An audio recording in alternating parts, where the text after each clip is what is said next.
ہمیں یہ سمجھنا پڑے گا کہ یہ سبق پاکستان تحریک انصاف کو سکھانا تھا کہ انہوں نے اتوار کے روز جو زبان استعمال کی تھی اس کے ریپرکشن ہوں گے, اس کے اثرات ہوں گے, اور وہ سبق ان کو بہت اچھے سے سکھایا گیا. لیکن اس کے اوپر جلتی پہ تیل کا کام کیا کیا پاکستان تحریک انصاف نے کہ انہوں نے سی ایم خیبر پختونخوا کے اسٹیٹمنٹ کو انڈورس کیا. بڑے سوچ بچار کر کے صحیح, خان صاحب نے جیل میں بیٹھ کے جو غلطی کی انہوں نے اس کو انڈورس کر دیا کہ جی وہ درست کہہ رہے ہیں اور ہم ہر صورت میں ان کے اسٹیٹمنٹ کے ساتھ کھڑے.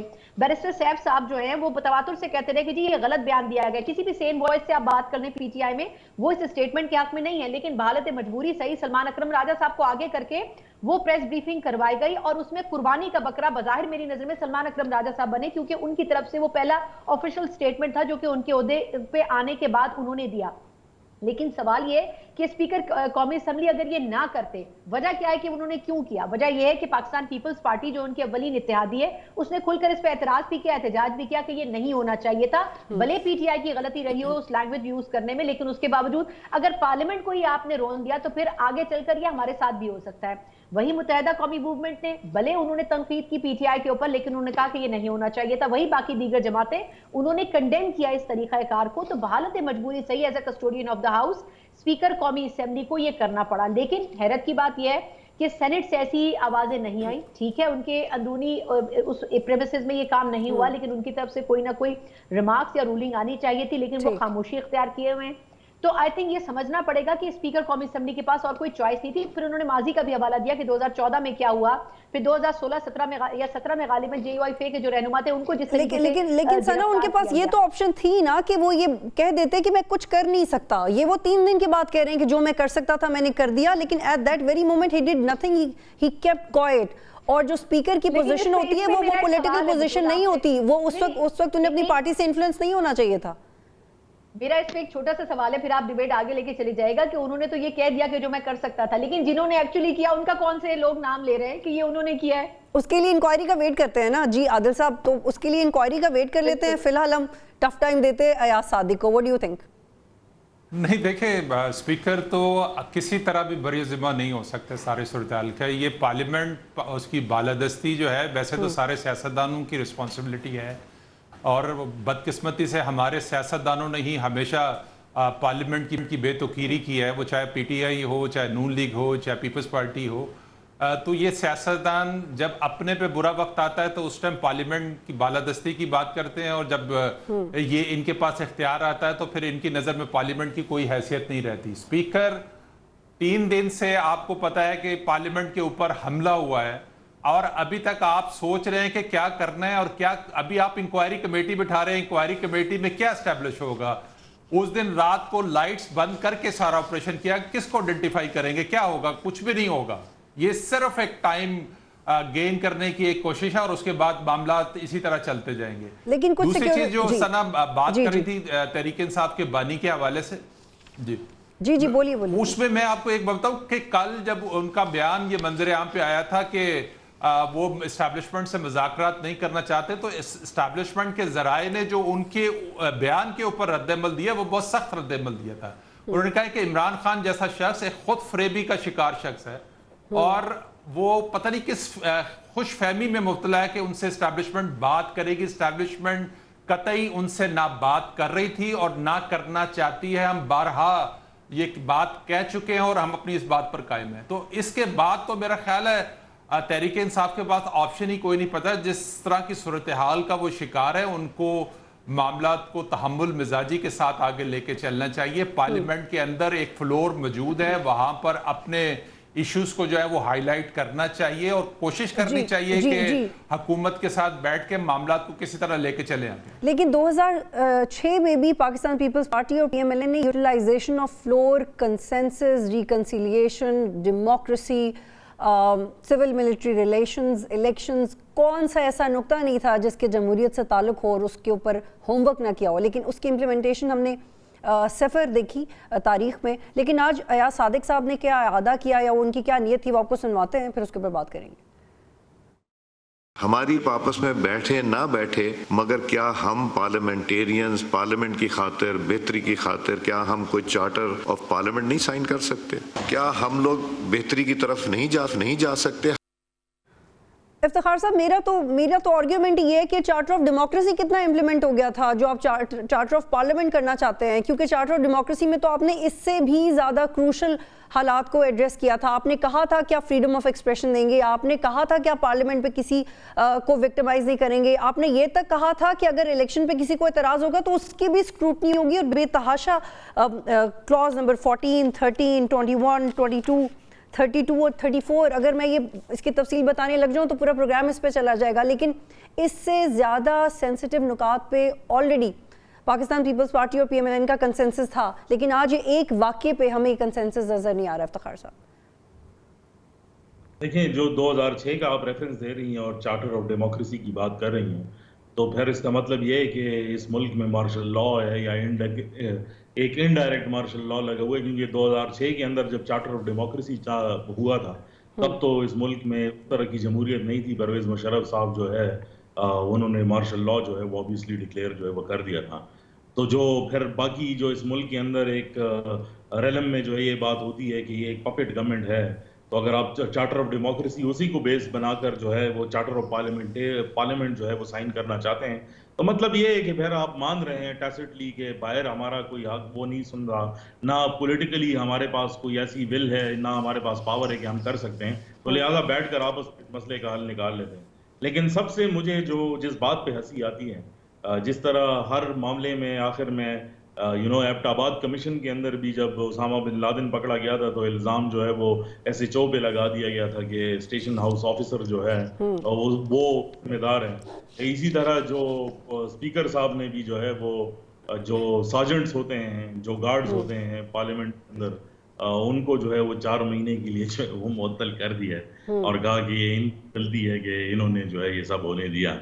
تو باقی آپ دیکھ لیں کہ جس طرح معاملات چل رہے ہیں، میرے خیال میں تو یہ مضحکہ خیز قسم کے انتظامات جو ہو رہے ہیں. لیکن ثنا، اگر چارٹر آف ڈیموکریسی جو پیپلز پارٹی اور پی ایم ایل این کے درمیان ہوا تھا، اس کا 13 نمبر کا جو نقطہ ہے وہ یہ کہتا ہے کہ ٹروتھ اینڈ ریکنسیلیشن کمیشن بنانا چاہیے تاکہ پتہ چلے کہ پولیٹیکلی موٹیویٹڈ اکاؤنٹیبلٹی کون سی ہے. تو اگر اس پہ تب عمل درآمد ہو گیا ہوتا تو جو افتخار صاحب بات کہہ رہے ہیں وہ کرنے کی نوبت نہ آتی.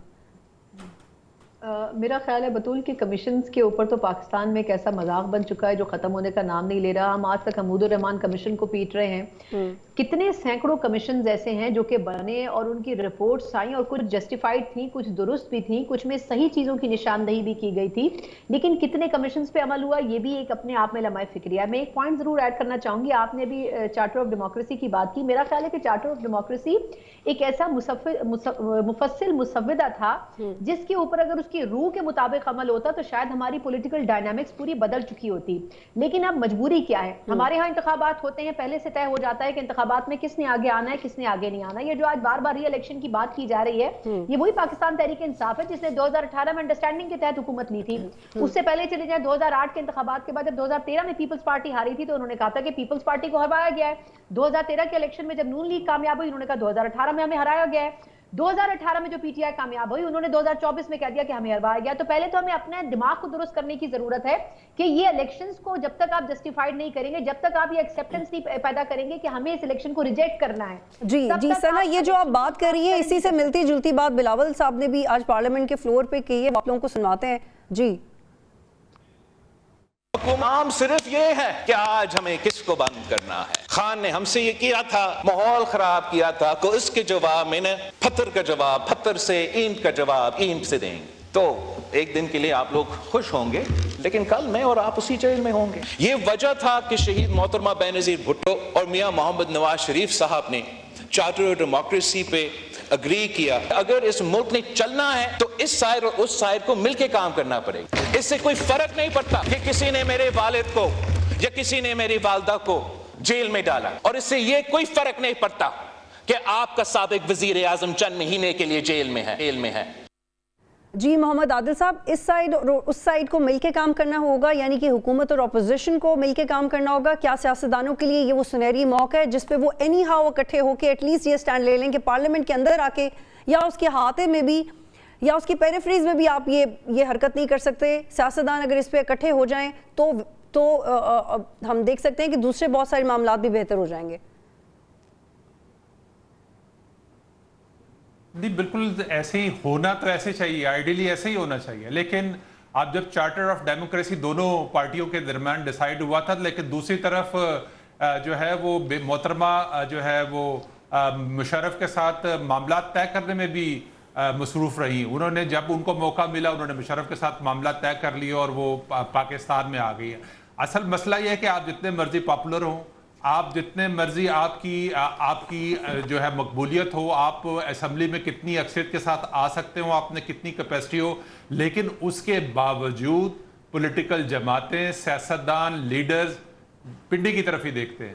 ان کی کوشش ہوتی ہے کہ معاملات جو ہے جس پہ بھی آشرواد آ جائے, جس پہ ان کا ہاتھ آ جائے تو وہ اس کی طرف اس کا جھکاؤ ہو جاتا ہے. وہ یہ پھر بھول جاتا ہے, جمہوریت کو بھی بھول جاتا ہے, وہ پھر اس طرح کی جو ہے وہ جو چارٹرڈ ہوتے ہیں ان کو بھی بھول جاتا ہے. تو یہ بڑی مفادات کی سیاست ہے پاکستان کی سیاست جو ہے. یہاں پر ہر پولیٹیکل پارٹی اقتدار میں آنا چاہتی ہے اور اس کے لیے وہ ہمیشہ سے چور راستہ استعمال کرتی ہے. آپ جتنے مرضی چارٹر بنا لیں, آپ جو مرضی کر لیں, لیکن جس طرف سے حکم آئے گا یہ پولیٹیکل پارٹیز کا رخ اسی طرف ہو جائے گا. جی افتخار صاحب, وہی شارٹلی پھر بریک کی طرف بڑھتے ہیں. آپ بلاول صاحب کی باتیں سن کے تھوڑا آپ کا حوصلہ بڑھا کہ ابھی بھی حالات زیادہ خراب نہیں ہوئے؟ دیکھیں, میں یہ سمجھتا ہوں کہ پیپل پارٹی اس سچویشن کی سب سے بڑی بینیفیشری ہے, اور جس طرح عادل صاحب نے بڑی مفصل طریقے سے بتا بھی دیا کہ جب ان کو بھی آشیرواد چاہیے ہوتا ہے تو وہ کہاں سے ڈیسیجن میکنگ لیتے ہیں, لیکن ابھی جو پولیٹیکل سچویشن بن رہی ہے پیپل پارٹی اس کی بینیفیشری ہے, اور اگر ان کو موقع دیا تو یہ شاید اسے ڈبل جو ہے کریں گے جو پی ایم ایل این کر رہی ہے. ٹھیک, اور میں یاد دہانی کروانا چاہتی ہوں چارٹر آف ڈیموکریسی کا نقطہ نمبر 21 ہے, ویری شارٹلی. اس میں کہا گیا we will respect the electoral mandate of the representatives government. اور پھر 22 نمبر نقطے میں کہا گیا کہ وی شل ناٹ جوائن اے ملٹری رجیم اور any military sponsored government or to support of military to come into power or to dislodge a democratic government. یہ 2006 میں کہا تھا. بریک لیتے ہیں پھر واپس آئیں. آپ دیکھ رہے ہیں ڈائریکٹ لائن, اور اب ہم بات کریں گے دیامیر بھاشا ڈیم کے حوالے سے, جس کے بارے میں وفاقی گورنمنٹ نے کہا ہے کہ جو فنڈز ہیں سپریم کورٹ کے پاس وہ فنڈز واپس کیے جائیں, وہ پروبیبلی پاور سیکٹر یا وابڈا کے حوالے سے استعمال کیے جائیں گے. جو وابڈا کے وکیل ہیں کورٹ کے اندر, انہوں نے کہا ہے کہ یہ 20 ارب کی رقم ہے اور یہ کورٹ کے پاس ہے. ثنا, میں آپ کے پاس آتی ہوں. آپ کو یاد ہوگا کہ اے ٹی ایمز پہ نوٹیفیکیشنز ہوتے تھے, سڑکوں اور گلیوں میں نوٹیفیکیشنز ہوتے تھے کہ آپ ضرور کنٹریبیوٹ کریں, اور ایونچولی ہم نے دیکھا کہ یہ سوال اٹھنے لگ گیا کہ پیسے ہیں کدھر. پھر ثاقب نثار صاحب کے انٹرویوز ہوئے, اس میں سے ایک انٹرویو میں نے بھی کیا, اور انہوں نے بڑے غصے سے کہا کہ میرے پاس تو نہیں ہے پیسے, کورٹ کے پاس ہے, جا کے ان سے مانگ لیں. اب جب گورنمنٹ نے وہ پیسے واپس مانگے ہیں تو آپ کو لگتا ہے کہ وہ ایکچولی عوام کی بھلائی کے لیے استعمال ہو جائیں گے, کیونکہ پاور سیکٹر پہ ہی 560 بلین کے لاسز ہیں, یا یہ پیسے بھی کسی اور حکمت عملی کے تحت استعمال ہو جائیں گے؟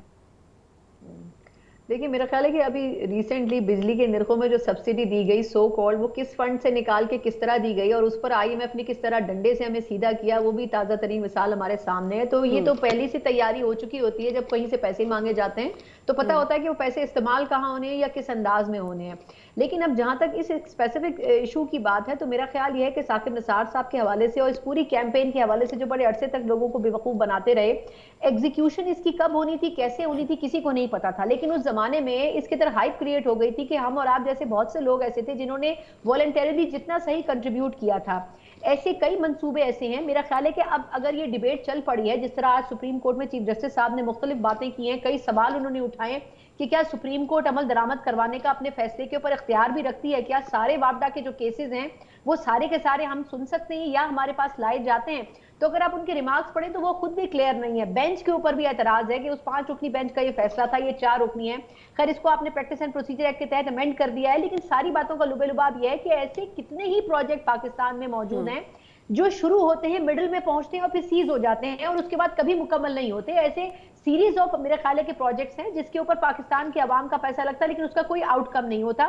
یہ بھی انہی میں سے ایک ہے. اور جہاں تک اس منصوبے کی پیسوں کی ایگزیکیوشن کا معاملہ ہے تو میرا خیال ہے کہ یہ ضرور ہونا چاہیے. اگر تو یہ واپس ملتے ہیں ان کو صحیح معنوں میں استعمال ہونا چاہیے. جتنا بھی ایفرٹ صحیح ثاقب نثار صاحب کا جو انہوں نے کیا, اگر وہ صحیح پازیٹیو وے میں یوٹیلائز ہو جاتا ہے تو اس میں کوئی حرج نہیں ہے. لیکن بظاہر مجھے یہ لگتا ہے کہ یہ اتنا آسان کام نہیں ہوگا.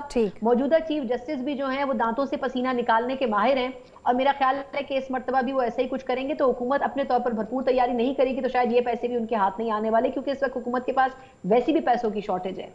جی محمد عادل صاحب, اس وقت گورنمنٹ نے یہ بھی کہا تھا کہ 1,60,000 سے زائد نوکریاں ملیں گی لوگوں کو اس ڈیم کے بننے کے بعد, اور 4500 میگا واٹ کی بجلی بھی پروڈیوس ہوگی. تو یہ تو دونوں چیزیں نہیں ہو سکیں. اب یہ پیسے اگر ایونچولی گورنمنٹ کو مل بھی جائے تو گورنمنٹ کا کیا پلان لگتا ہے آپ کو؟ دیکھیں گورنمنٹ کا جو بھی پلان ہو, لیکن پاکستان میں اس سے بڑا جو سستی شہرت کا بھونڈا طریقہ تھا وہ کوئی نہیں تھا. ثاقب نثار صاحب نے جس طریقے سے اس ڈیم کی فنڈز کی بنیاد رکھی اور اربوں روپیہ مختلف ٹی وی چینلز پر صرف اپنی پبلسٹی کے لیے جو ہے انہوں نے استعمال کیا ٹی وی چینلز کو, اور جس طرح سے ملازمین کی تنخواہوں پہ کٹ لگوا کر اس ڈیم میں شامل کروایا, جس طرح سے انہوں نے عدالتوں میں درجنوں کیسز کے جرمانے جو ہیں وہ اس ڈیم میں دیے, اور بہت کچھ ہے.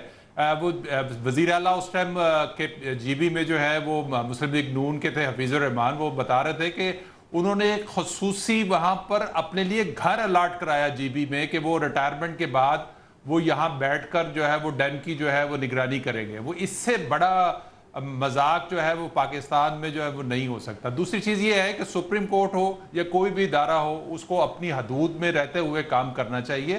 اور اب سپریم کورٹ کے پاس یہ موقع ہے کہ وہ یہ اصول طے کرے کہ وہ اداروں کے اوپر پابندی لگائے, کوئی اصول بنائے کہ اس طرح کے جو معاملات ہیں اس میں کسی ادارے کی انوالومنٹ نہیں ہونی چاہیے.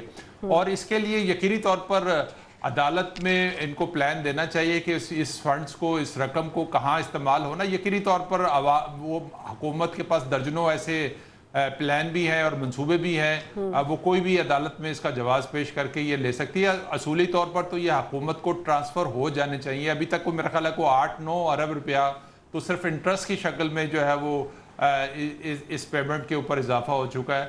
تو اب حکومت جائے اس کو, جو ڈیم کے اگر فنڈز کم پڑ رہے ہیں تو بجائے اس کے کہ باہر سے قرضہ لیا جائے, اس کو ڈیم فنڈ میں ٹرانسفر کر دینا چاہیے اور وہاں پہ استعمال کرنا چاہیے. یا اگر عوام کو کیپیسٹی پیمنٹس کی مد میں اگر ریلیف دینا چاہے تو اس کے ایک مجوزہ تجویز بنا کے سپریم کورٹ آف پاکستان میں پیش کرنی چاہیے. یہ بہت اہم نقطہ ہے محمد عادل صاحب. لیکن افتخار صاحب, پاور سیکٹر پہ تو 500 بلین سے زیادہ کے لاسز ہیں, 300 بلین کے تھیفٹ کے کانٹیکس میں آتے ہیں, 200 بلین انڈر پیڈ ہیں. تو اس 20 بلین کی یوٹیلائزیشن تو شاید بہت چھوٹے پیمانے پہ ہو سکے, لیکن پھر بھی شاید 6 ماہ 8 ماہ کچھ وقت کا ریلیف ضرور لوگوں کو مل سکے. آپ کو لگتا ہے گورنمنٹ اس بارے میں سوچے گی؟ کہہ تو رہے ہیں کہ وہ وابڈا کے حوالے سے استعمال کریں گے پیسے. دیکھیں بدول, جو میری اطلاعات ہیں, اور اس سے پہلے بھی یہ پہلی بار نہیں کہ ڈیم فنڈز کے حوالے سے جو ہے وہ بات ہوئی ہے, لیکن جو میری اطلاعات ہیں obviously اس میں کچھ چارجز ایسے ہیں جو کرپشن کی طرف اشارہ کرتے ہیں. پرٹیکولرلی جو اس کے اوپر جو انٹرسٹ جمع ہوا ہے اس کی یوٹیلائزیشن, اس کے اوپر پہلے بھی انگلیاں جو ہے وہ اٹھائی جا چکی ہیں. جو میری اپنی ذاتی رائے اور جو مجھے انفارمیشن بیسڈ پتہ بھی ہے کہ گورنمنٹ یہ چاہتی ہے کہ وہ جو کیس ہے اس سے ریلیٹڈ, اس میں بھی جو خرد برد ہوئی ہے اس کو بھی ایک نیا جامہ جو ہے وہ پہنایا جائے. اور obviously اس وقت کے جتنے بھی سارے کام اور وہ جو سارے لوگ اس میں ملوث تھے, جو ڈیم فنڈ کے حوالے سے جو ایک بیانیہ اسٹیٹ لیول پہ بنایا گیا, اس کو بھی ایکسپوز کیا جا سکے. اور اس کے ذریعے جو ہے ایک فارمر چیف جسٹس اور اس کو obviously اس کی موجودہ گورنمنٹ کے ساتھ تو کیا یہ وہی ڈیولپمنٹ ہے جس کا ہمیں اندیشہ تھا کہ ثاقب نثار کے حوالے سے ہو سکتی ہے؟ دیکھیں یہ ان میں سے ایک ڈیولپمنٹ ہے جس کے حوالے سے جو ہے چہمگائیاں ہو رہی تھیں اور اب وہ سامنے آ گیا ہے. اب اس میں سے اصل میں نکلتا کیا ہے, بیک ڈور میں کیا بات ہوتی ہے, لیکن جو میری اطلاعات ہیں obviously یہ وہی ایک کیس ہے, ان میں سے ایک کیس ہے. ٹھیک ہے, تھوڑا سا آگے بڑھتے ہیں اور عدالتی اصلاحات کے حوالے سے بات کریں گے. اور سی جے نے جو ایک نیا سٹانس اپنایا ہے اور ایک کلیریفیکیشن دی ہے کہ ان کا مطلب کیا تھا ایکسٹینشن یا مدت ملازمت میں توسیع کے حوالے سے, اس کے اوپر بات کریں گے. ایک بریک لیتے ہیں, پھر واپس آئیں گے. پروگرام میں خوش آمدید. آپ دیکھ رہے ہیں ڈائریکٹ لائن. اور